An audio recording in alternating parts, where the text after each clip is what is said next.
जब आप दुख कर रहे हो तब भी दुख का ही आश्रय होगा। समझ आ रहा है? किसी भी तरह का आप मन में दुख लिए हुए हो, माने आप दुख बढ़ा रहे हो। किसका? अपना। उसी दुख को अगर आप शोक के रूप में ले जाते हो, शोक माने क्या होता है?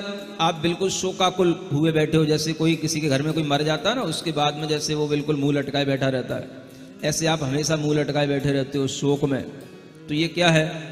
आप निरंतर असाता वेदनी कर्म का आश्रय कर रहे हो। क्या कर रहे हो? हाँ, असाता वेदनी कर्म जो हमें दुख देता है उसके आश्रय के ये भाव हैं।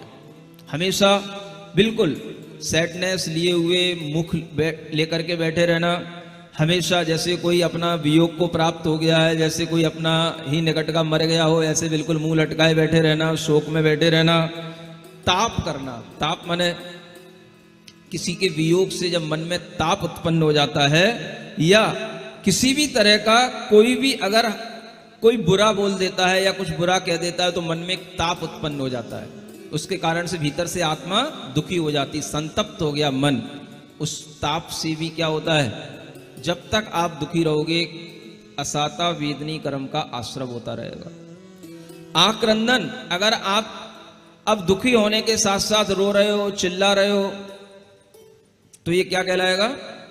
ये भी जो है आपके लिए दुख का कारण बनेगा, असाता वेदनी का आश्रय कराएगा। आक्रंदन, आक्रंदन में एक रोना और तीव्रता से होने लग जाता है।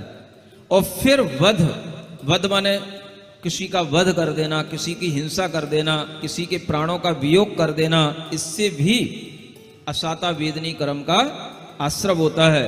और एक होता है परिदेवन, ये और भी थोड़ा सा चिल्लाते हुए रोना, ऐसा रोना कि दूसरे को भी रोना आ जाए, बड़े बड़े जोर जोर से छाती पीट पीट करके। जैसे पहले के जमानों में लड़कियों की विदाई होती थी, तो या कभी कोई अपने इष्ट का वियोग हो जाता है तो घर परिवार के लोग जब उसका सब बाहर निकलता है तो उस समय पर जो रोते हैं, ये सब परिदेवन कहलाता है ना? इस तरह से अपनी आत्मा में दुख पैदा करना, दूसरों की आत्मा में दुख पैदा करना, दूसरों की आत्मा में भी दुख हो जाता है उसके दुख को देख करके, और दोनों में दुख पैदा करना। इस तरह से यह असाता वेदनी कर्म के आश्रय का कारण माना जाता है। इसलिए अगर कोई मर भी गया हो, कोई चला भी गया हो, तो आपको जिंदगी भर दुखी होने की जरूरत नहीं है, क्योंकि वो अब लौट के नहीं आएगा। लेकिन आप अपने दुख के कारण से जिंदगी भर दुखी बने रहेंगे। सुन रहे हैं ना? सभी लोग समझ लें, कोरोना में बहुत लोग दुखी हुए हैं। सबके ऊपर मल्लम पट्टी नहीं की जा सकती है, सबके लिए कोई हम अलग अलग नुस्खे नहीं बता सकते हैं। अपने मन को संभालने की कोशिश करें। अगर आप बार बार उसी दुख से अपने आप को दुखी बनाए रखेंगे तो वो चीज आपके लिए ही दुख का कारण है, अब दूसरा कुछ होने जाने वाला नहीं है। कई लोग पूछते हैं, महाराज उनकी आत्मा सुखी तो होगी ना? किनकी?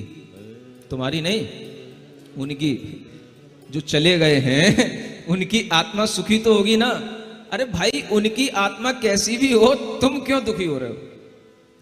वो अपना दुख सुख अपने साथ में लेकर के गए, आपके यहां रोने धोने से कुछ होने जाने का नहीं। इसलिए 13वीं हो गई, 13 दिन हो गए या तीसरा दिन हो गया, उसके बाद में बिल्कुल नॉर्मल स्थिति में आ जाओ।